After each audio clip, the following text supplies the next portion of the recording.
November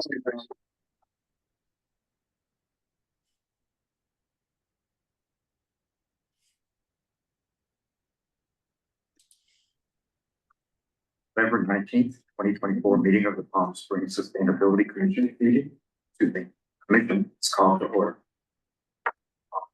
Director Floyd, would you do the roll call, please? I will pass it over to our fellow Julia Hecting to do the roll call.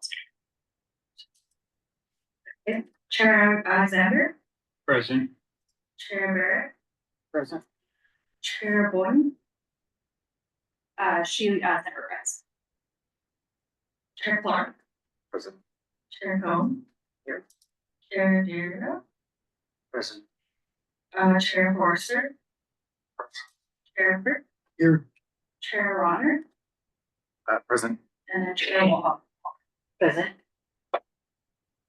Thank you. I'm going to welcome everybody this evening. We have someone on Zoom. Our guests here present in the room. And David Friedman, our CBAG IREN Program Manager and former Commissioner, who will be participating in the discussion later in the meeting. Thank you all. The next item on the agenda is the acceptance of the agenda. The agenda package was distributed Thursday, November 14th. Is there any discussion about the agenda? Hearing none, the agenda is accepted. Next, we'll move on to public comments. This time is for members of the public to address the commission on agenda items of general interest within the subject matter jurisdiction of the commission. The commission values your comments, but it cannot take action on items not listed on the posted agenda. 3 minutes are allowed for each speaker. Do we have any public comment?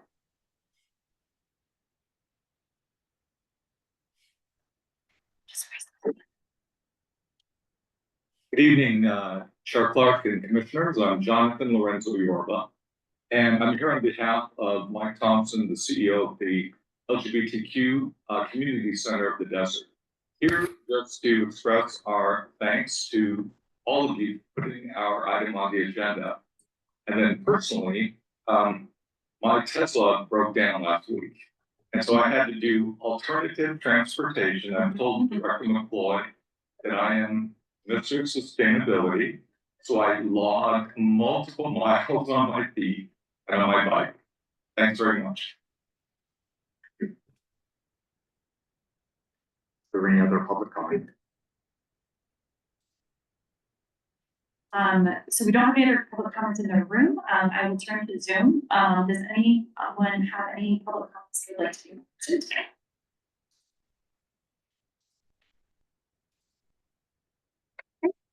Seeing no raised hands, I think we can go. I will move on to there's comments. I have a couple of things to go through briefly. The first is I just wanted to refer to the State of the City address, which was held on October 30th. I know some commissioners were there. One point that was noted in the presentation by Mayor Bernstein at the end of his presentation is that he's looking toward an expanded, connected downtown and uptown area, including the convention center. Along with that, improved walkability and more commercial activity. I thought that was significant because that's along the lines of things that we've been discussing on that action side, things that contribute to climate change. So with that push from the mayor, perhaps there'll be activity along those lines. I also wanted to report that the report from the Parks and Recreation Master Plan Consultants has been presented to the Parks and Recreation Commission. I have the link to the report if anybody's interested in seeing it, and Director McCloy also has it. The master plan will be presented to the council in January, and noteworthy, the report includes several sustainability related issues like trash recycling pickup in the parks, shade, irrigation, active transportation, and connectivity along the parks. So again, things that we've been discussing in our subcommittees and commission. Also, there'll be opportunities to work on those things. That's all I have. Chair's comments.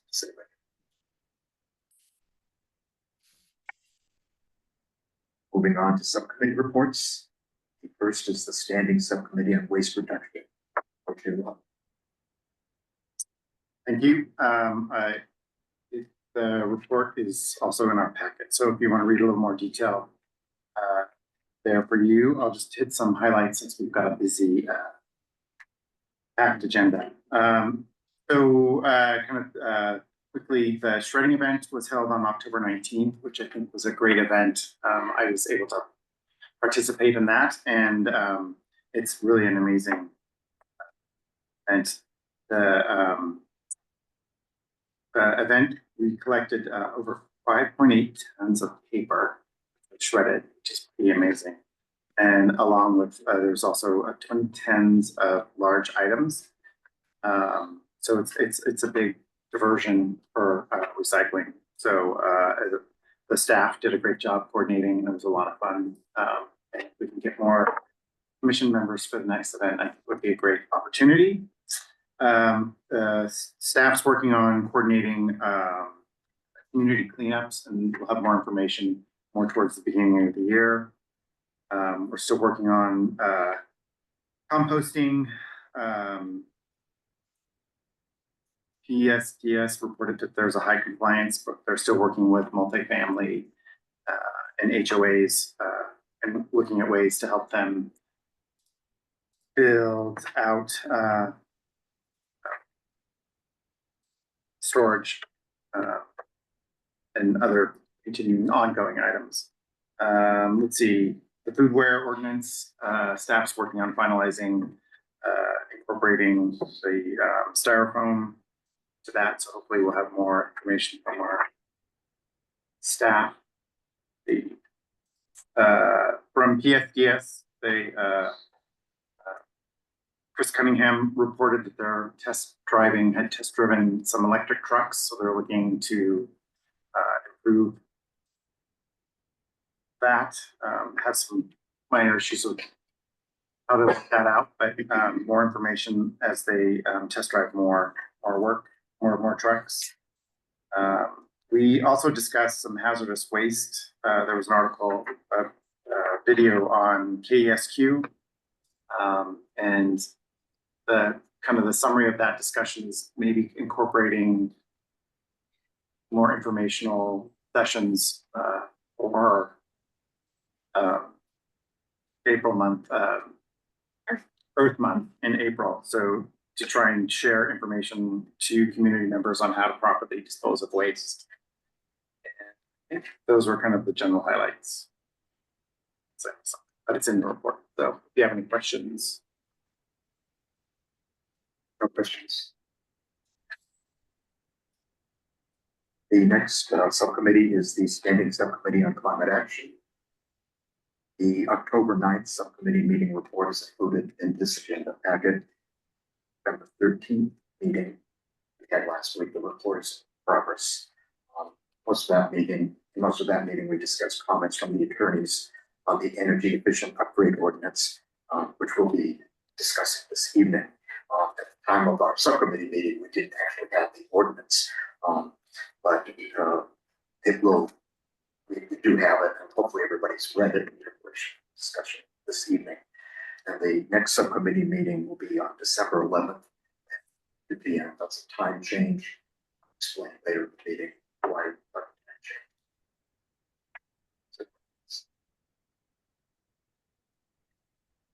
The next is ad hoc subcommittee on bird strikes. Nothing to report yet. We're working on a draft proposal.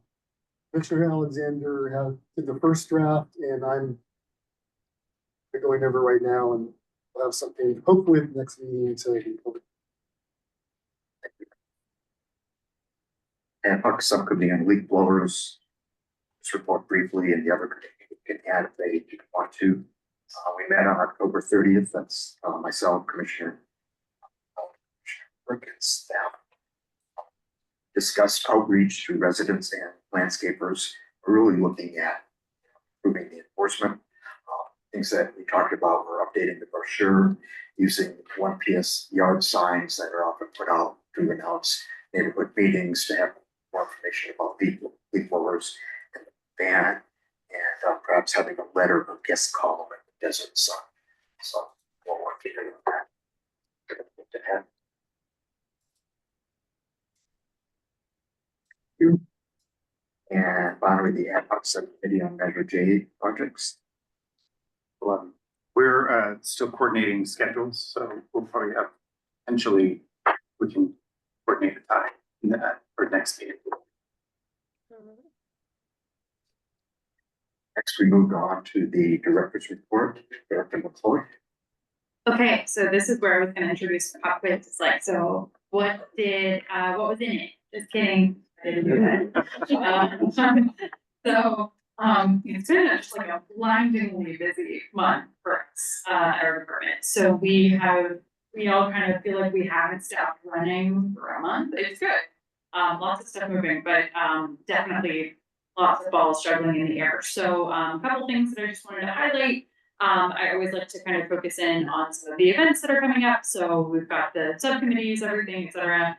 A couple of things are coming up for council. So one thing you will not notice on here, we did not make the cut for November 21st for the foodware ordinance update. So that will have to wait until after the new council is seated. It was a very busy and tight meeting, with I think like 8 or 9 like different business items for approval, which means they're already gonna be there till 1 in the morning, so I think they decided they didn't wanna be there till 2 in the morning. And several things actually did not make the cut. Unfortunately, our being one of them, but it doesn't mean that it's not going forward, it just means that because the council decided not to take any business items at their December meeting, which they traditionally have at least one business meeting in December. This year they don't have any. The timing of Thanksgiving is weird, there's a bunch of different reasons, but they're also not taking any business items at their one December meeting. So things really got squished. I think if you were looking closely at the consent calendar, you'll notice that we've gotten all the way to item PP as of today, which I think is a record actually. So that's one thing that we'll not be busy with this week. But you'll notice that we do have one consent item, which is to accept one of those pieces of funding that I mentioned in a previous meeting, which is Safe Streets for All funding from the Federal Department of Transportation. So that is a consent item, so it probably will not be discussed. But that's something that we've shared in the past. That's the funding that's gonna help us work with engineering to update our traffic calming manuals, all of our pedestrian safety documentation, bike planning, et cetera, and kind of make all of those speak to each other a little bit more effectively. So setting us up for better planning and ops going forward. So that's the latest for council, and then there's a long list of things, but also more detail if you look in the future agenda document, which is toward the end of this packet, on when more items will be coming to the council next year. You all probably saw that we have had some outreach meetings this week for road reconfiguration projects. Just one note, since we published this, the Little Tuscany open house has been postponed. That's due to some changes due to the wildfire proximity of that particular region. So they're looking at some different approaches, and they'll be bringing that back to the community sometime early next year. So that one will not be taking place tomorrow, so please do not go to Duluth tomorrow expecting that, because you will be by yourself. They are currently doing the racket club, the rest racket club, that's not Little Tuscany, that discussion is currently happening. We apologize, that is also why you don't see Benito tonight, because he's representing us at that meeting. But my understanding is we did have a few commissioners who attended the South Palm Canyon project last night, and it sounds like there was good feedback about those proposed changes, so we're excited about that. There will be, for those of you who attended the SEEK conference at Margaritaville, they're doing it again. It's not Margaritaville, but it is the Morongo Casino, so just really government travel approvals is just really excellent. But there is a kind of an Inland Empire focused version of that kind of statewide conference that's going to be happening at the Morongo, or in Morongo at Casino on December 5th.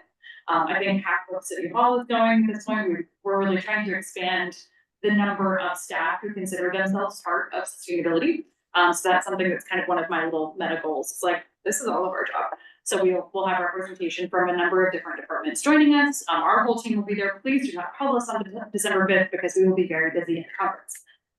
But if anyone is interested in attending, just like the SEEK conference, it's free for anyone who's a local government affiliate, and as commissioners, you all count. So the link is here in the doc if you would like to sign up. Again, that is like during the day on December 5th, which is a Thursday. Just kind of going through a couple of additional things. The main thing that Juliet and I have been thinking about is the REACH code, which you will hear about extensively later. But I'm trying to remember if there's anything specific I wanted to highlight here. You know, I think most of it we've kind of talked about. There's some fun stuff going on in fleet electrification. Christian is at a tree conference this week, so he's at the Urban Forestry Annual Conference and Partners in Forestry Conference in Chicago. So he's already sending us pictures of palm trees and incredible things he's learning. So he'll come back with some renewed focus on trees. Wanted to also echo the kudos to Benito on the shredding event. And Juliet, great work traffic controlling and planning, and they did a really great instructional video on our TikTok. If you want to check that out, I always recommend TikTok. And then finally, two sort of administrative updates. The postings that I keep saying we're going to have are finally live. So just recently. So anyone who is on my long list of, not long list, anyone who's on my list of folks who is interested in receiving those, I'll be sending those around tomorrow. But if anyone would like to take a look or refer any candidates, it's on the city's job portal as climate and sustainability specialist. And the plan is for 2 to be hired, 1 to sit in our department and 1 to sit in another department. But we can come back with some more info on that. And then finally, unofficially, we placed second in the department Halloween competition. So those of you who were here for the leaf blower ad hoc got to see us in full Minions regalia. And that is where I will leave my report, but happy to answer any questions anyone might have. On anything that's not reached out, because we're already in. Yes, Our meeting is on the December 5th, and is the same day as the conference, which so we'll probably need to reschedule the SCAR meeting. So you won't be able to come. I'd like to attend that. Okay, so yes, we'll find an alternative date for that. Thank you for the catch. Normally I would put a little asterisk, but. Yes. First, Finance. They traditionally perform very strongly and they did so again this year, so. It was our first time, so we were pretty proud. Second was not officially awarded, so unofficially. Yes, follow up. Should we create a subcommittee to plan for next year's holiday? Well, I think the subcommittee chaired by Juliet has been in full swing, thinking of some new plans, but if anyone has any great themes, please feel free to suggest. If you would like to join the subcommittee, please reach out to Juliet. But also, thank you for using sticky, because that reminds me, we do have a few folks who weren't here last time, so I just want to talk through what that is. I know Commissioner Barrett, thank you for explaining that, but for anyone who was not here, so we're trying a new discussion facilitation. And just as a reminder, if you were here and you're like, wait, what was this? This is in an attempt to both help me keep the queue a little bit more easily of who would like to speak, but also make sure that we finish out any thoughts and lines of questioning before we move to new topics. So if you have a question in our discussion and you would like to follow up on the line of questioning that's currently happening, you raise the same, the yellow one. If you want to ask a new question about a different topic, you raise green, new. I will not get too mad at you if you misinterpret the difference between saying the new, because that's subjective. But so we're all learning, but it seemed to work pretty well last time, so we're gonna keep trying it. Okay, thank you. the point of the same is so that we can continue the thread in the discussion before we're going on to a different topic. Right. That discussion. Correct.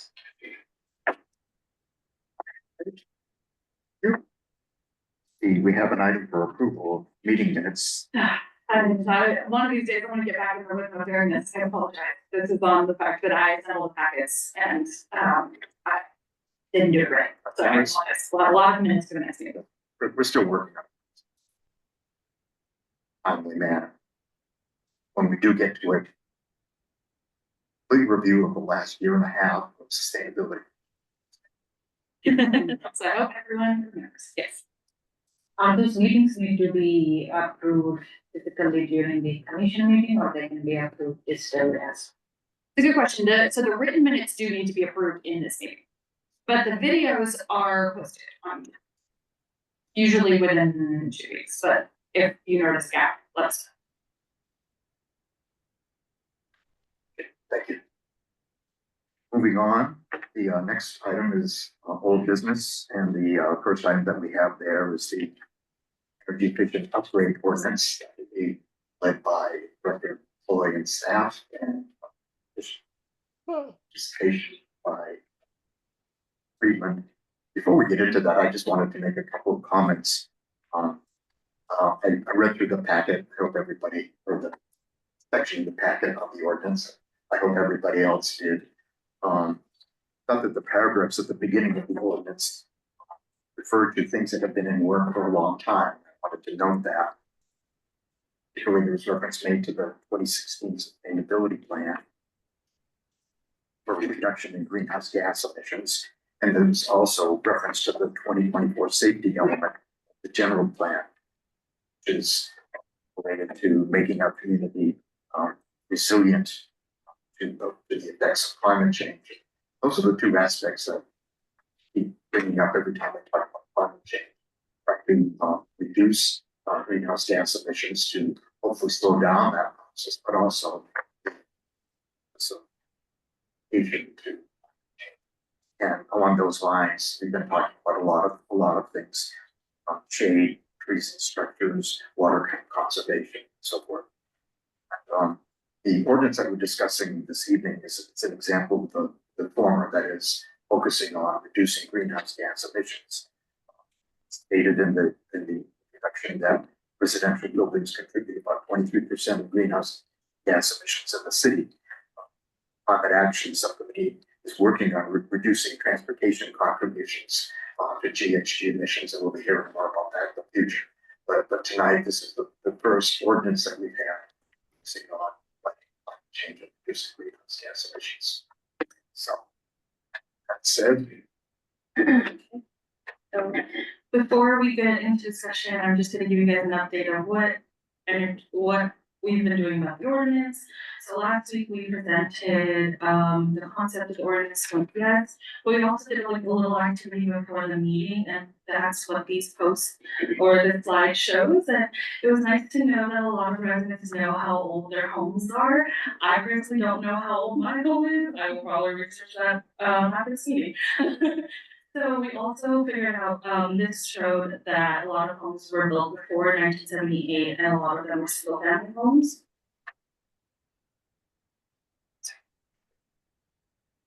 Sorry. I thought it would work really smoothly for Juliet to get the plus buttons. So then we also asked questions of if they're planning any home upgrades in the future. There's mostly no's, but if you were gonna add up the yes and maybes, that's a little bit more than the no's. And then what triggered the most recent home upgrades repairs? It's either something that was broken, or this second one would be the like a dream project fund or any upgrades. And then the last one was just like, was to ask where did we get the advice? The top three choices were top three answers were contractors, specific trades professionals, and friends and family members. Also, something that was brought up in the climate action subcommittee was realtors, which I didn't think about, but now we'll look into that. And after 1 PS, I did this whole update also for the climate action subcommittee, and talked about 1 PS, but also the lawyer's notes. The main thing was that they suggested having a user guide or FAQ with the ordinance, because it can be a little difficult to understand first glance, and so I'm also working on that. And they recommended the project value. They preferred the project cost value as interpretation over square footage, because that was also in the conversation. And then after that, we had I presented with David at the CVAG meeting, so it was nice to see some feedback from the other cities about the ordinance. And then we are continuing to talk to stakeholders. We're going to be meeting with buildings, the tribe, and Desert Valley Builders Association in the coming weeks. We're also developing fact sheets, which other cities like Marin County, and then town of Portland, as you tell, I was having difficulty saying that city. And also I will be setting time about doing like a little workshop next week to just see any feedback from you guys about how the best way to, I guess, present my little wizard / user guide when it comes to work. So I'll send an email that probably the end of this week to see if you guys have time for that. And now we're moving on to actual feedback and discussion about the ordinance. So if there are any suggestions about grammar and the flow of the ordinance, please feel free to email LP and I about that. But I wanted to use most of the time for any clarifications and discussion about the ordinance. Just a reminder, that the table. So the measure menu, this is only part of it, but, so these just list out all the cost effective measures that an individual can do to be applied to this ordinance. Also, some of these measures won't work for the home that you have. I mean, for example, if your home doesn't have an attic, the attic measure or installation will not be, you will probably not choose, that individual probably will not choose that measure. Some exemptions include historical buildings as well as any individuals that receive bearer care. In addition to any home upgrades that are used for medical or safety reasons are also exempt, from this ordinance. I don't know who wants to start the discussion. Maybe we can start with any clarification questions that people had upon reviewing the text. We also have, Commissioner Friedman, Program Manager Friedman, the author of the text, who is able to also answer questions. Okay, so I saw Chair Clark first, and then we'll go to Mr. Alexander. Just wanted to make a chair type of comment to clarify where we're going. The hope and intent is to present this to the city council in January 23rd, I believe, which is the second meeting in January. It's not clear that will be on the agenda, but prior to that, it is desired that the commission will vote on going forward with presenting the ordinance to the city council. So perhaps we'll get through enough discussion and questions answered this evening so we can vote on it. If not, we'll have time to do that in December. Okay, so that was your turn. I was going back in the queue and I was like, so you have your question, but thank you.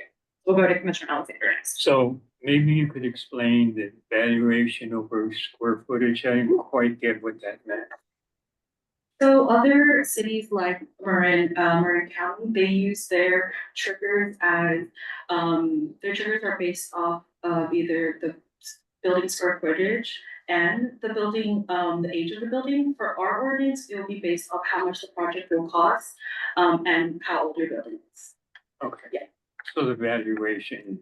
It's just more of like project cost, how much, and there's Okay, the so it's the cost of the project. Okay. Yeah, right. And so, yeah, that's because it's kind of hard to determine square footage of a particular project for some of these. And also this means that we're more closely tracking with our equity goals as opposed to just being strictly on square footage where we may have projects where people are intentionally doing a lower cost project that would have to do the same compliance measures. So a higher cost project, which is not exactly what we wanted. So the recommendation was to follow the initial proposed. Okay, thanks. Yes. Just to check.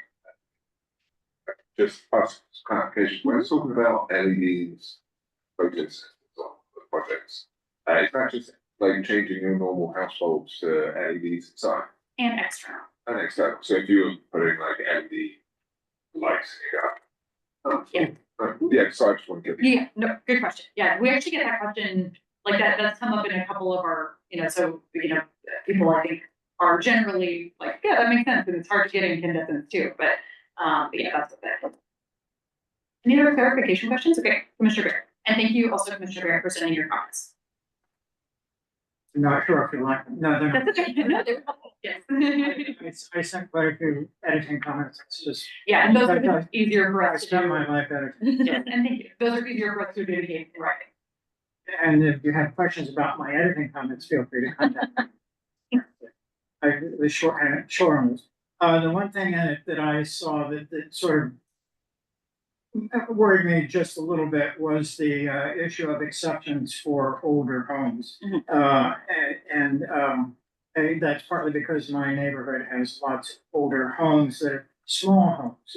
They're 1,500 square feet or so, built in the 20s or something like that, and they may have slab floors and things like that. And they would need to be exceptions. The exceptions section read sort of like the house had to have been declared by the city to be a historic house. And I wanted to make sure that was, whether that was the case or not. Is there someone who has the ability to say, oh, your house is old, you don't have to do that? or do they have to go through that historic house? Okay, so I'll start through the process, then I'll hand it over to our historian also, former Commissioner Freeman. So the way that it kind of, the answer is basically it has to be declared historic assets. So it has to be already declared a historic structure, but there's a little asterisk to that. So I'm gonna walk through how that process goes. So, It's just so I can hear is you. it helpful if I'm farther from the mic? No, it's just like, okay. Yeah, I have an echo, yeah.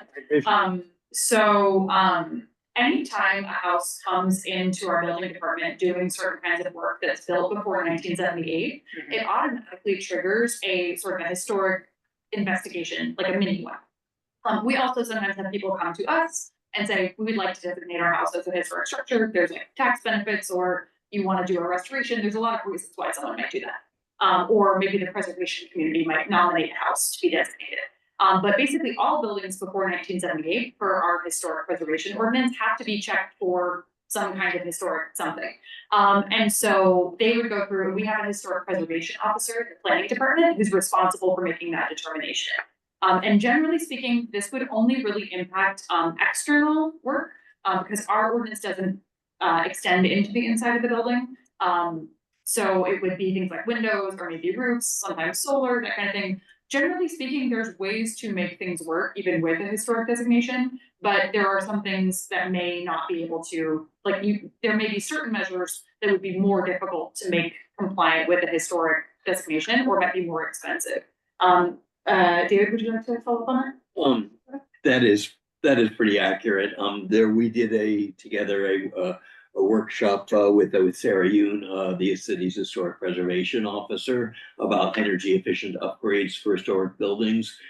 And the architect of the Bank of America also spoke at that seminar. So the historic buildings are subject to a different part of the building code. And so it's only the non-historic sections that are subject to the building and with the energy code. So there is a state sort of distinction for exactly the reason that LP mentioned. So we want to make sure that we weren't sort of trampling on state sort of distinction between what you would do in an historic building and things that are considered non-historic, non-contributing elements. So I want to make sure that that's there. If it's old, but not sort of class 1, class 2, et cetera, yeah, normally it would be subject. If it's officially a historic designated building under it's chapter 805 of the municipal code, yeah, and there are specific rules that would apply.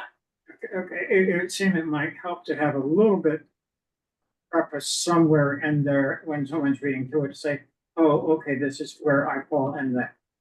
I mean, because there's a good number of houses built in the 20s and 30s.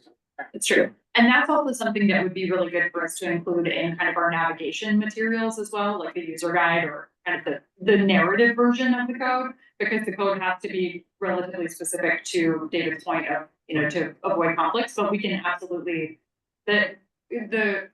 we agree that is a little bit confusing for a building owner who may not be as familiar to be able to identify themselves there. So we can explain. That was one reason why I stressed there's small houses. Right. These are not wealthy homeowners. Right, there. They don't qualify for a non-wealthy exemption, but they're not wealthy. Sure, they're not kind of showpieces necessarily. Right. Okay, thank you. Other clarifications can we provide? Yes, Commissioner. Not a clarification, more like a comment. Maybe I'll ask you to hold that for 1 second because we are going to pivot to comments here. Sorry. Any other clarifications? Okay, sorry. You sit your ass. I said I asked her to. She had more of a comment than a clarification, so we're going to move to that Okay. after we do clarification. Okay, clarification from Commissioner Bear. Okay. Somewhere in there it mentions ranges and kitchens. People have ranges in other parts of their house. And that's something we'll have to, you also mentioned that about the laundry or laundry location. So that's something that will be a follow-up question, just to make sure that we're clear. There is in the measures list. So if you go, what page is that? 11 into 12, Right. bottom of 11, top of 12. Correct. So just making sure that, that we are inclusive of the fact in the drafting that not all ranges are in an officially designated kitchen and not all laundry machines are inside. So making sure that it's clear what is intended to be covered under that. So that's something we'll have to maybe spend like another minute looking at, unless David, you have an answer off the top of your head.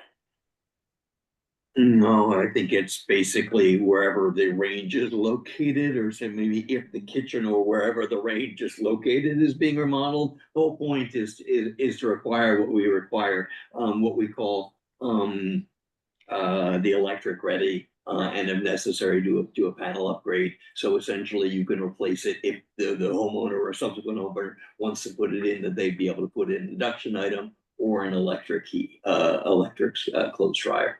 But we can slightly tweak that so that, if the kitchen or wherever the range is located, if it's not the kitchen, you know. And the same thing for the laundry room, so. And what about installing gas ranges, gas? I don't even do it, so I don't know, barbecues. Oh, like outdoor. Those are outdoors, so they're Yeah, not, they're not So they're covered. not included. Yeah, this is only indoor. It's the whole energy code, in fact, generally the whole building code applies to a building. So if it's outside, it's not in the building, so therefore generally not covered. There's probably some piping requirements for outdoor barbecues, but that's not covered here. Commissioner Parker, so you had it. Just a clarification and perhaps an example. We'll say, was looking at the 10 newer homes, $100,000, rates specified. Water heating package is 17 points. If that house, if you go down to page 11, that house already has solar photovoltaics. Does that count? Yep. Okay, so you don't have to do anything additional. So it's already. That's intentional, because obviously solar is a big, Yes. a big ticket item. They're obviously quite expensive. And so it's intentionally drafted. So many people, I can share some data wearing my Desert Community Energy hat, is that roughly 5,000 or so of our 30,000 plus customers have solar. So we're looking at roughly 1/6. That includes both residential and commercial. They're separate numbers, but give or take 1/6 of our homes already have solar. And so they're clearly going to benefit from this, because they've already taken a very, very major step for energy efficiency and reducing their GHG. Yeah, I've noted that on Springs that there appear to be a lot of houses with solar, and I just wanted. And that exception is intentional. You get credit for anything that you've done, but in particular, if you've done solar, you get full credit.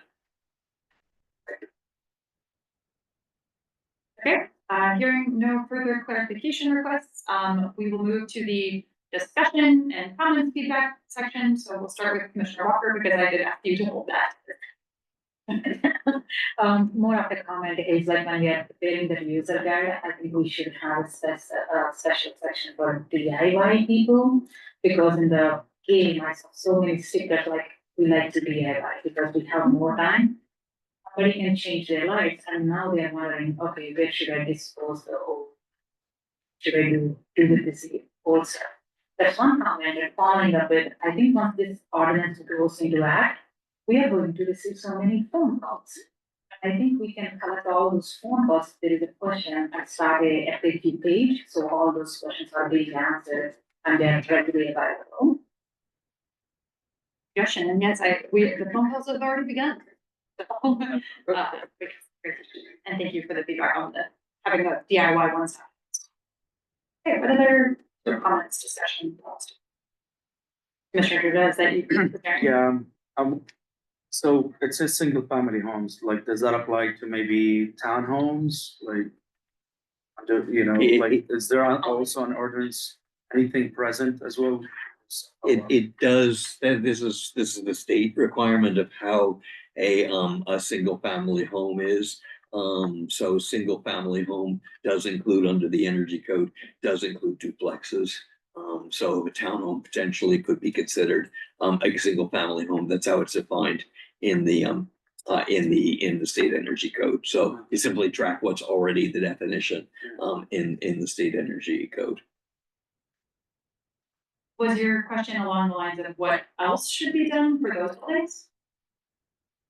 So I was just thinking like Southampton, like there are a lot of other community complexes that have like condos, and we call them condos, but you know, technically they're their own, you know, so I was just wondering, Right. does that apply, whatever ordinance it can apply, because they're also old too, so.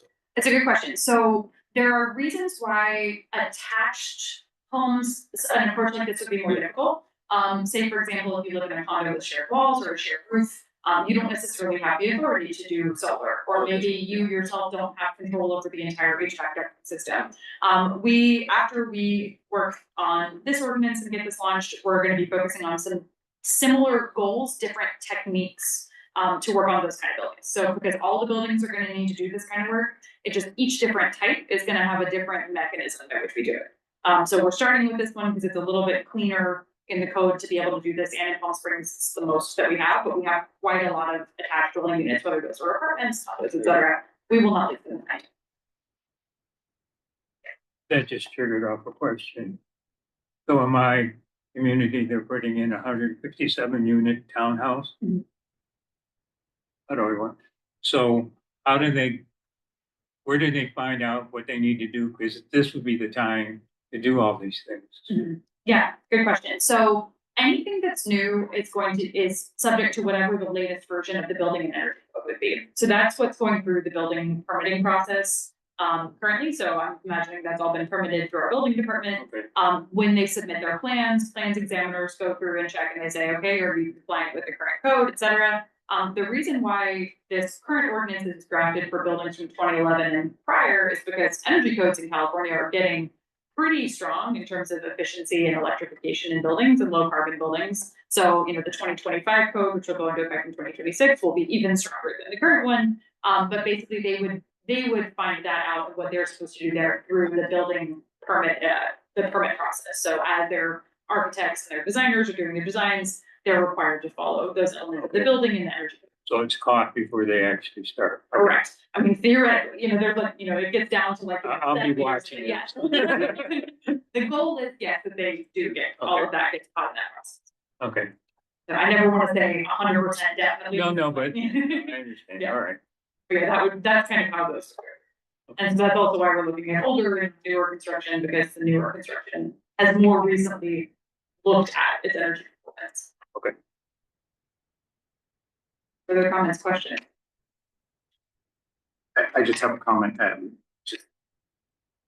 I think the important thing is once this is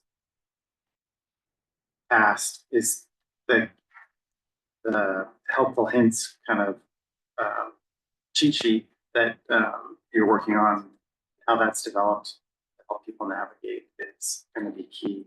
Just little questions that'll keep popping up. I don't know if it's easy to modify as we go, because I'm sure we'll be learning a lot. Absolutely, and I don't know if you wanna talk any more about kind of your plans for when, you know, how we wanna take that to your process. I mean, it's currently I'm still working on it, so I'm still also learning to figure out which platform would be a great source for that. Is it gonna be embedded to our website, or is it gonna be a separate website? Can it be an app? So these are the things that I'm kind of thinking about again. Would love to also chat with you about doing that. Yeah, we're hoping before anything goes to the city council that we would have some version of that available for people to start to see and understand. Because I know you all have now seen this twice, 3 times, and more in some cases. We've been looking at it for 2 years. David's been working on it for 4. So, but the council won't have had that, and neither will Mr. Residents. So we're hoping that's there. Commissioner Barrett, yes. Just basically the same thing. And when it's complex. And when I then read your comments that are like one. Oh, yeah, the staff report. Down, you know, and describe how we're going to do it, how we're going to coordinate with everybody. Then it all started pulling together and I thought, oh, okay, this all works. So just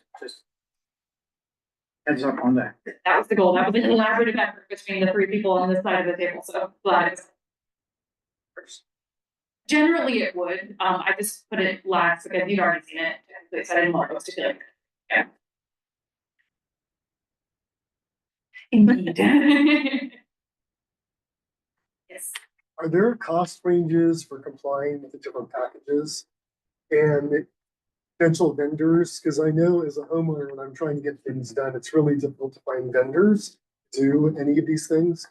And so is that could be part of the sort of back or the, process for homeowners? I think when I'm thinking about the user guide, depending on the response I get, there will be pathways you would consider. Like one of them would be like more cost effective ones or like on a budget. One would be like, oh, I want to be electric ready and everything. So there's gonna be different pathways that the individual could choose, or like at least that's the concept that I'm working on. Because people do have different budgets and people are like, I just want to apply this what it is. I just, or people are tight on money. So there's going to be that aspect with it. And in addition, I think I forgot to mention, I think a little bit you touched upon, any projects that you've done before you trigger the ordinance, and if it's considered those cost-effective measures, you do get credit for it, so you wouldn't have to do another project in addition to that. But that's your question. Did I miss? And then two other little pieces I'll add, just kind of building on that. So, if you continue scrolling in the report, you'll get to Juliet's cost effectiveness study export. That's where the cost ranges sit that the statewide study uses to determine cost effectiveness of a measure. It's a notoriously difficult data set to assemble because anytime anybody's done any project, like I get 17 quotes for tires on my car and they're like, 40% varying in different directions. So that's something that could be interesting for us to gather data on, just kind of what are people hearing, or, if this group wants to share this, like, hey, I got this quote for like $300,000 to insulate my pipes, like, that's helpful to know. But so we have general ranges that have been based on real world data. We will continue to refine those, I think, as we do this. And then as far as vendors go, so it's hard for us to give a vendor list because we can't really endorse vendors just kind of off the top. We can pull lists of like, here are all the vendors who are registered in Palm Springs, like with a Palm Springs business license of this category. Also some of the incentive finders, there are in some cases trainings that are available for contractors or service providers in order to get an incentive. And so they have, that's kind of how they get around like endorsing a vendor is like, well, these people took our training, kind of like how if you go to the DWA website, they'll say like, here's a list of landscapers who've been to our workshops. They can't really say these are our favorite landscapers, but they can say these are the ones who seem to be caring enough to come to the compliance workshop and get stuff. So we could do something like that, or we could refer to, like, there's already a couple of lists for specific, like for heat pumps and stuff that do have a number of vendors in our zip code who've like taken the training, who've done a couple of projects with that incentive. So that's kind of as close as we can get, unfortunately, because we can't do we can't endorse a business particularly, but we could do, or like through an IREN training, if they've taken an IREN contractor training or something. So kind of no, but maybe a little, if that. It'd be helpful with that. Yeah, no, I It'd be agree. helpful for Yeah. homeowners. Yeah, totally. Also, if anybody has a favorite contractor that they've worked with and you want us to refer them to some trainings or some incentives, please feel free to reach out to us. Recommendations, I know we're, kind of looking at that scatter plot of like everybody gets recommendations from their neighbors, helping us amplify and get those folks connected to those incentives. Yes. On that vendor list, can we ask David Robinson from SEGA from this morning to help us with collected data? Potentially, yeah, Yeah, just kind of see who is in the yeah. valley, who's Yeah. registered and that kind of thing. Yeah, okay. Good suggestion. Did I see another tag list? Okay. Great. Loved everything. Nobody hated anything. Anybody hate it and not say? So the question is, anticipating bringing this to the council in January, are we ready tonight to vote to state that the Sustainability Commission endorses or supports this ordinance? So as it's written now, So I would say they're probably we'll save ourselves the ability to make a couple of little tiny like clarification tweaks, like some of the things that have been mentioned, in case there are little bits and pieces. We could always bring the absolutely parked text back in either December or maybe January to bonus a little minute. But I would say consider it maybe 95% as kind of written. Does that help, or do others agree with that? Is there anything that somebody would like to see changed before we vote on it. Just looking at it. I'm comfortable with the responses from, the staff. So I would move to go ahead and approve. And we had a flag from Commissioner Cox, but I don't have any objections to the content of the ordinance, but I really think if you expect the council at a public meeting with a lot of people and a lot of other issues, you absolutely have to have that upfront piece nailed. So I and that's there's a something. lot of focus on that before. And I'm okay saying tonight that we should go ahead and present it, but it needs to be front loaded significantly, I think, for clarity. Absolutely, and that's something that we can also bring, we hope to and plan to bring those versions of those materials. Probably we'll have something for December, maybe kind of like a, first thing for reactions, and then in January, we'll be able to present those additional materials at that time. But yes, absolutely agree that because we also want to make sure that people basically understand it the first time, which is gonna reduce the amount of frustration that people might have in kind of navigating through it. I saw a couple, I think maybe here first or Commissioner Ryan. I just had a clarification on the process with, Mhm. with the city council. Do they ever have study sessions to where you're presenting the stuff before it's? That's a good question. So we will present it. They have in the past done more kind of study sessions where they sort of look at a concept and work through them. They haven't done one in a while. I mean, honestly, I don't think since I've been here have I seen them really do one that was outside of a closed session environment, which a closed session environment means that there's like litigation or there are a small number of things that people sorry, after that. Soon. We would, in any case, be able to give a presentation, but that would follow after the agenda is published. So basically, they would have a chance to read it first. I'm hoping that we'd be able to meet with council members and brief them directly, which generally would happen. It's not a requirement in the process, so I can't say like definitely on this date we will meet with council member A. But I would love to be able to say that. But yeah, so to get them a little bit more comfortable, we would at least have an opportunity for probably 20 to 30 minutes of presentation and discussion before. But it's still not a lot. My comment was along the same lines. There definitely will be a staff report and presentation to the council before they actually have a discussion. And being on the agenda, residents will have an opportunity to comment.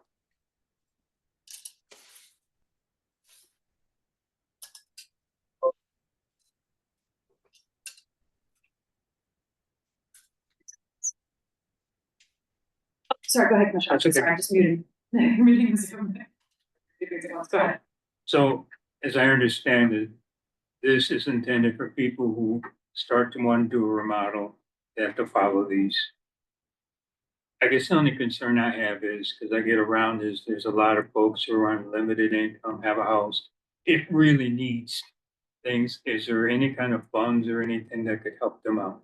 Good question. So the first thing I will say is, so about 30%, at least based on my understanding, of our residents in Palm Springs receive the CARE or CLERA utility rate discount. So that's kind of a stand-in that we use a lot for our low income like verification, because the utilities do a pretty thorough verification process for income. And so generally speaking, a lot of our low income residents, that's homeowners, renters, et cetera, are receiving that discount, which means they would be currently exempted from this ordinance. So that's kind of one category of people. It's not everybody, because we've got a lot of people who are on fixed income who don't necessarily have the money to take on a $75,000 repair and are kind of saving for it for a long time. There are a number of incentives, especially for the equipment type of measures. So for like heat pumps, heat pump dryers, water heaters, et cetera, that are either currently available through the state or going to be available regionally through the Air Quality Management District.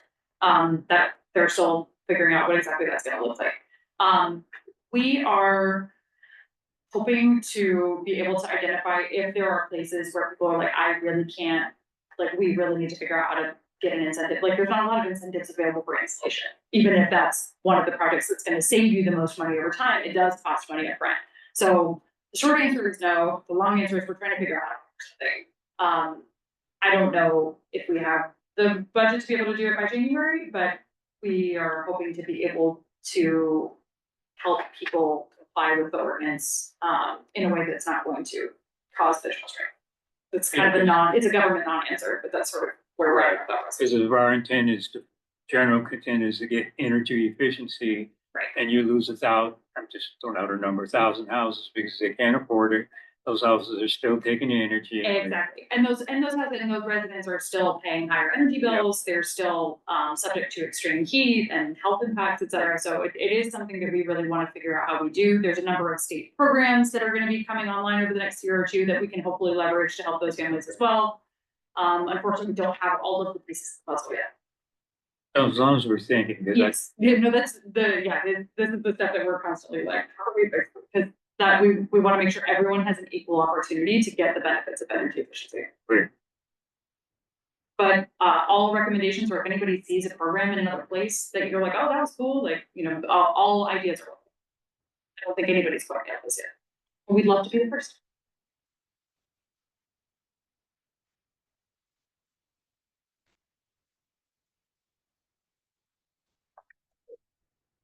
Is there a motion? Yes. I actually had started one, I didn't say it formally as a motion, but I'll make it as a motion. I move that we approve the proposed ordinance, with the minor modifications, this. I'll second it. We have a motion in a second. Just to clarify the motion, the minor modifications, would that include bringing it back in December to show those modifications? Not necessarily if that is a problem for dealing with getting it through council. So I would say no, no is not my answer to that. I don't think it would be a problem, I'm just hoping that you'd have made all of them in time to publish the next agenda. So, but yeah, whatever. We have a motion in a second. Any further discussion? Commissioner Gergo, was that No, I was gonna say, as long as the modifications are not major, I would say go ahead. Sure. And we'll recirculate them as an information item, definitely. You know, certainly before it goes before the city council, which again, you know, our goal is January. We're really gunning for January, but we'll kind of see, but before that goes on the agenda, you'll also. And we know it's gonna be in the agenda in the city council in January? or- We don't know that for We sure, don't know that. No. But it basically has to become ready through this commission before we can kind of Before we, put it up to the table. do we wanna vote? That's the question. Are there any more discussion before we vote? No. Hearing that, do we do a raise your hand vote? Okay, We don't need a roll call vote. all in favor? Any opposed? Any abstention? Okay, 9-0 with 1 absent. Motion passed. Thank you all. Thank you, commissioners, those of you who are all, that this has been a long haul, that I started 4.5 years ago. And this is a perfect example of an idea that started at the commission, you know, after much work, is hopefully going to the council soon and then get adopted. But this is a commission initiated ordinance, and so the commission should collectively be proud of the work that you've done and that I've done in the past, and happy to continue with that work. Thank you for all your work. And actually, I did have an opportunity to let the mayor know that the commission has been working on this for years and to expect to see it hopefully. And yes, we would, I want to make sure that we thank our fellow Julianne Agnew for her leadership, and David for his leadership on this issue, both as a commissioner, not as a commissioner, et cetera, so. And all the commissioners, for your feedback, it's been really helpful as a commissioner.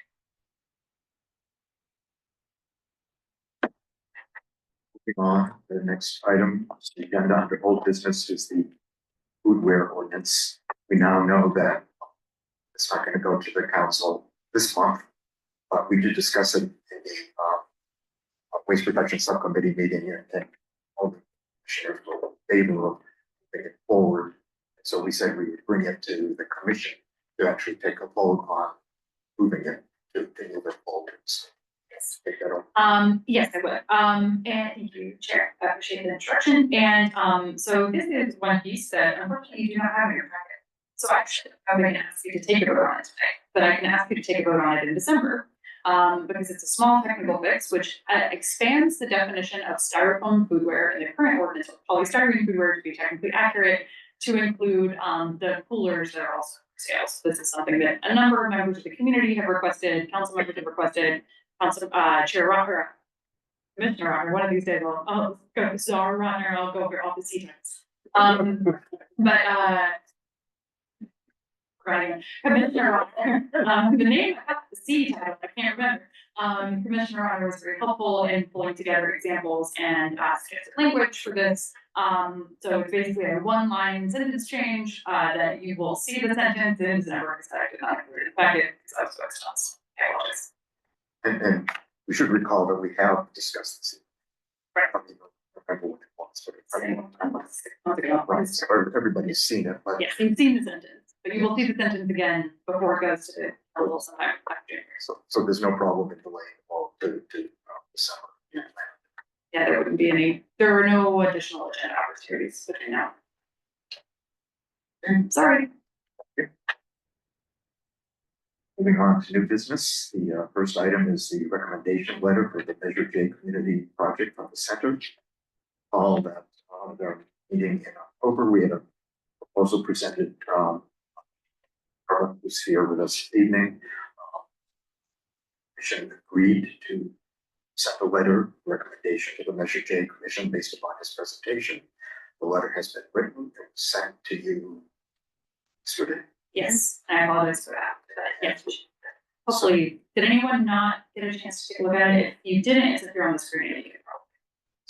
So the intent is if everybody agrees, that we then vote to send this to the Measure J Commission. Does anyone want me to take a favor? Does anyone have any questions? I also just want to acknowledge and thank Christian for his work in drafting this, working with the center and working with.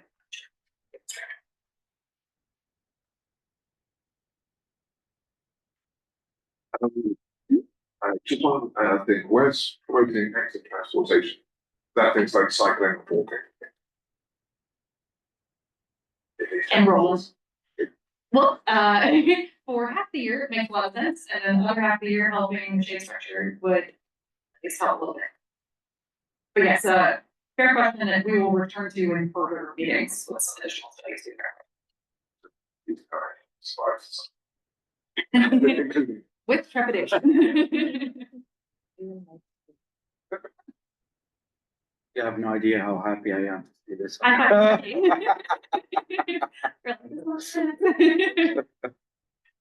Step one. Mr. Shapeman. Exactly. So is everybody ready? Yes. Is there a motion to second to move to send this to the Measure J Commission? I'll make a question to. A second. Sorry, no, you should second it. We have a motion and a second. Any additional discussion? I just wanted to comment, we did send letters for two other projects that had been sent it to us and we sent recommendations to the Measure J Commission. Hearing no more discussion. One quick question, it probably won't know the answer, but just curious.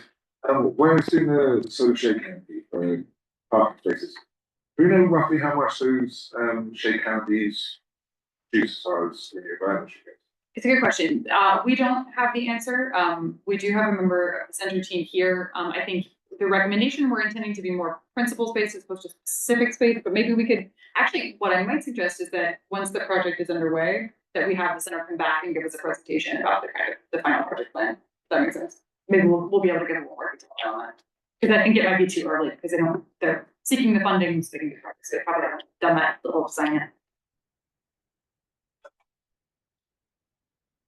Okay, so we should take a vote by raising. All in favor of submitting the letter? Any opposed? Abstentions? Thank you.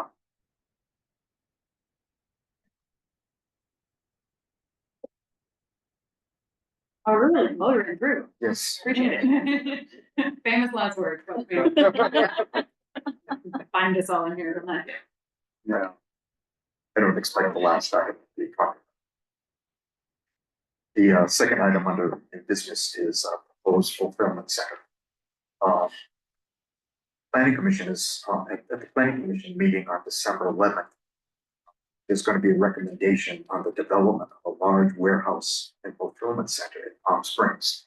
It's proposed to be on North Indian Canyon and 19th Avenue. Concerns have already been expressed about the environmental impact. And also, which are expected to be discussed at the Planning Commission meeting. And they will also be discussing the economic impact.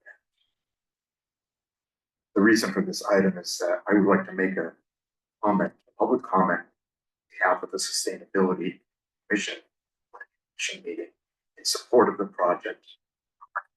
Sustainability practices in transportation and energy, using solar, having energy storage.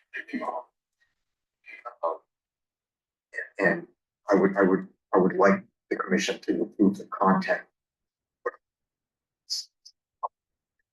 This is public comment. My understanding is that the city likes these kinds of projects, promoting development projects like this. I don't think it's within the realm of the Sustainability Commission to vote no on building project, but it's important to bring up issues that we discussed, like good sustainability practices, transportation, electric trucks, common transportation, like employees, energy, having solar, energy storage, batteries, and so forth. So I don't know the content of what I will present because the staff report for the Planning Commission meeting hasn't come out. Once it comes out, I will put something together, but simple project, and then we have recommendations with regard to sustainability. There will be an opportunity for me to discuss the public comment, the subcommittee on climate action, because the subcommittee meet that same day, December 11th. That's why the meeting is going to be at 2 o'clock. To be prepared for the Planning Commission meeting. So that's really all I have to say. I don't have any more specific comment, but just a general approach that I'd like to take in making public comment. Certainly other commissioners welcome to attend. I would like to speak I would like to speak. I see a number Several I comments. see a number of comments. I'm gonna just take staff privilege to just add, thank you, Chair, that was a great number, and just a couple tiny little nuggets. So the chair mentioned that the city has indicated interest in these projects. The city council has had in the past been relatively clear about wanting to see, and particularly in the zone north of the 10, these types of projects come in a responsible way. So we do have relatively clear direction from the city council as staff to facilitate these projects. So when we think about kind of roles of commissions, it's generally how do we make the most sustainable version of this project? So that's kind of, I think, where the chair's comments are coming along, which is how do we encourage the practices that we've seen in other types of large scale industrial or best practices in sustainability that we recommend the project consider. One other thing to note is that how we've kind of thought about these other types of energy users in the past is we've made recommendations that they be required to use the Desert Community Energy or SCE 100% renewable electricity option. So that's another thing I think the chair was going to include in his comment, because that's something, that's kind of a way that we can recommend consistency with things like cannabis, like large scale cannabis growing operations, which we talked about a little bit a while ago, which the REACH code aspect is on hold, but the recommendation that's gone through planning for some of those recent improvements still stands, that they look at that renewable energy and use it. So I'm happy to answer any clarifying questions, but just wanted to kind of add the source of that city direction is council direction that we received. And I don't know exactly who was first. I want to say Commissioner Garrett was first. You were first? You were first, okay. Yeah, Go I ahead. want to be the first because, I would like to be recused because there's a conflict of interest from my side. Absolutely, okay. Do I need to go out or be here? That's a good question. I think Go take a break. if you want, yeah, that's, I mean, the cleanest way to do it is for you to go out there. I think as long as you're not participating in the discussion, but you need to make sure that you're not non-verbally participating in the discussion, that, I will just be outside and come back in. okay, so you wanna, don't get locked out, please. Thank you. Okay, thank you for the recusal. Okay, good to know. Does anyone else have any other recusals? I need to find out, because that would be going in my neighborhood, I'm sure, We can do the quick distance check if you'd like. because the Upper West Side ends at Dillon, Right. so it encompasses, Yeah. is it 14th Street or what is it? 19th Street. I want to say, The boundaries of the Upper West Side. Would include that area? Huge. yeah, it is huge. No, it's okay, it's a fair question. I'm not not a parliamentary expert. Say, if you want to be better safe than sorry, maybe you can abstain or sit this one out. But I feel like you would be okay to participate in the discussion because, I think so too, yeah, but based on my interpretation, I just have an alternate to the Riverside County Solid Waste Control. I think it's, So, I think it's north of 10. right, so I believe it would be outside of but it. Upper West Side goes all the way to Dillon. Yes. And And so it's big. It's your resident. I think you're okay to participate because they're usually the test is applied, I want to see it's like 1,500 feet, there's like a 1,500 foot radius test. Applied, Yeah. and it's not within that. It's, no. Because really what the recusal is intended to protect against is like if there was something going in across the street from your house or Okay, a couple blocks away or something like that. But I would say that it's okay from my interpretation. because I had to interact with all those businesses because Right. they're my, Right, because they're in your, yeah. Is everyone comfortable with that recommendation? Does anyone have any? I'm fine with that. Yes. Sorry. Comment that was not in that same direction, Okay. it was close to it. Okay. Okay, which is, since a fulfillment center is going to require employees and employees can't afford to live in Palm Springs, that means more commuting. So I would prefer if we could somehow say, that there's an effort to reduce that traffic. Like, In general, my comments, but really what I was thinking of is being more specific about having ride sharing, alternate transportation, and things like that, but right now. Not it too completely, but that's something that. we have my vote to do that. Sarah, would you mind if I add one more clarification? So we know that, other projects that have been approved in Desert Hot Springs, for example, I work closely with the Sierra Club in the region, the Sierra nonprofit folks. And they have, made in some cases some recommendations and some agreements with operators of those facilities or the building owners for similar types of things. So, because I'm not the planning department, I don't have all of those details, but so those kinds of things would be consistent with what is expected of other projects. so just one more Yes, thing. right. So all of that area, Garnet and all, it's all, as it stands now, all tore up. So hopefully by the time the fulfillment center is in, because right now it's a mess, and you talk about traffic, it's just a mess. I mean, it's four-way stop and people don't know where the four-way stop is.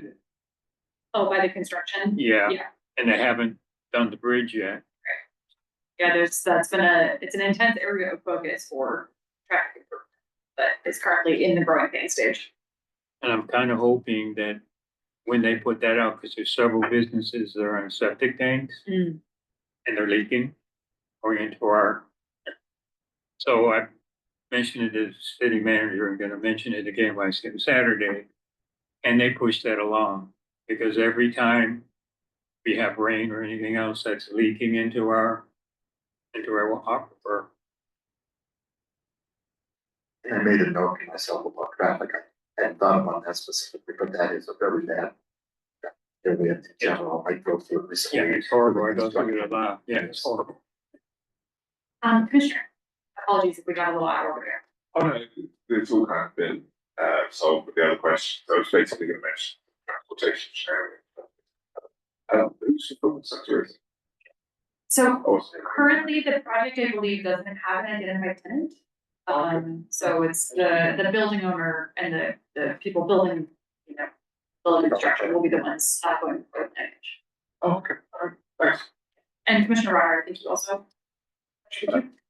I think my comment was answered based on the climate action committee. We talked about how cannabis building had certain requirements, and I think Desert Hot Springs with making sure that we include all those options. If you know we're limited on what we can or can't do, but if it's going to happen, we got to make sure that it's the highest energy efficient, most efficient way of living. Not to just take away from why we all live here. So. Was there anyone else who was in the queue who I accidentally skipped? Okay, any other further questions or comments? So. Is there a motion to? Or. Chair's making a statement at the planning commission meeting December 11th regarding the center. And the content will be. It's TBD, but we much like discussed this evening. We're only voting, we're only doing a motion and then voting just for making a statement, right? So, yeah. I want to be able to say I'm speaking. Yes, yeah. Oh, Second. Both by a show of hands, so used to that this evening. Sure. All in favor? All in favor? maybe I'm second for it. Yeah, go for it, coverage. Any opposed? And we have one recorded abstention. I wonder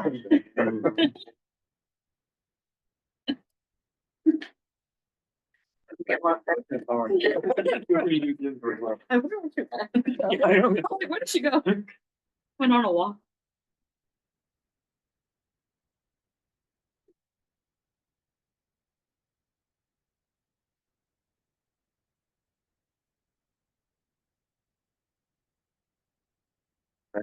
It's our new business, the final, item on the agenda is commissioner comments and December agenda items.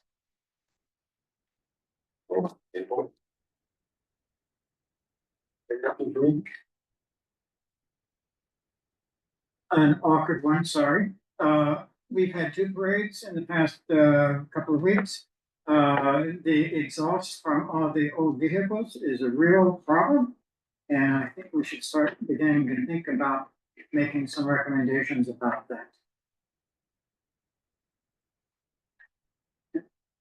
Commissioner Forsby. None for me. Next month, September meeting, because there is a time change and there is a conflict. We talk about this today, or do we get an email on this? To make sure we've got agreement on the schedule for this piece, because we will need to change Scour. And there's a time, we'll definitely send an email about the time change for climate action, which will be 2 o'clock on December 11th. Just bumping it up because it conflicts with the planning commission meeting that night.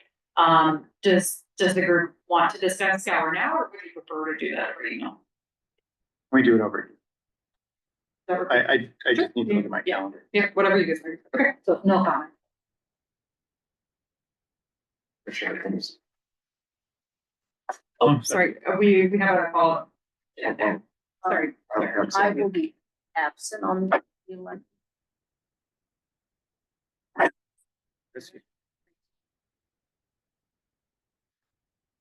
Well, you're voting.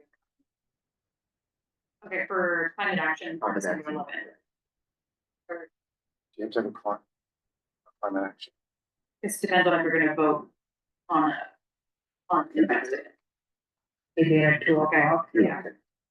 Maybe let's circle back on this issue offline, but thank you for the reminder that you're not gonna be there, and we'll kind of project. I don't know that we need a quorum technically, but it depends on if you want an official recommendation from the subcommittee, in which case you would probably want.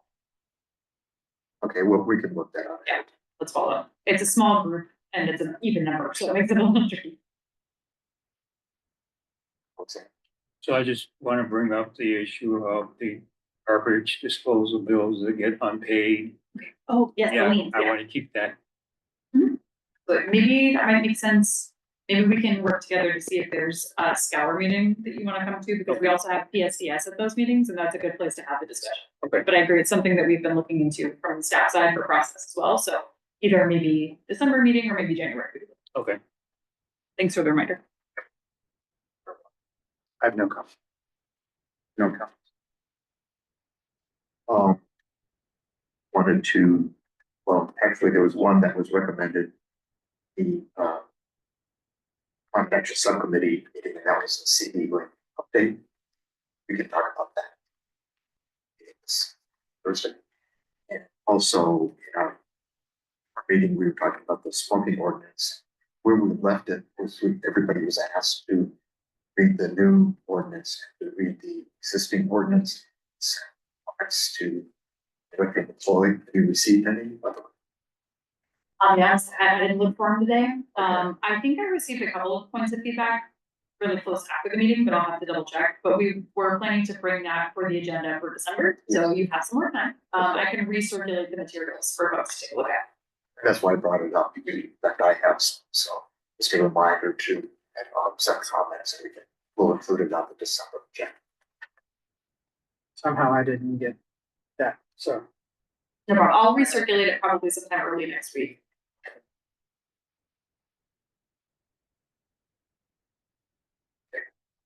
So with that, probably a record. We finished in less than an hour and a half. The next meeting of the commission will be December 17th, 2020. 30 p.m. Is there a motion to adjourn? So, Motion and a second. Second. In favor, say aye. Aye. Meeting is adjourned. Actually, got Thank you. I should make a noise when I do.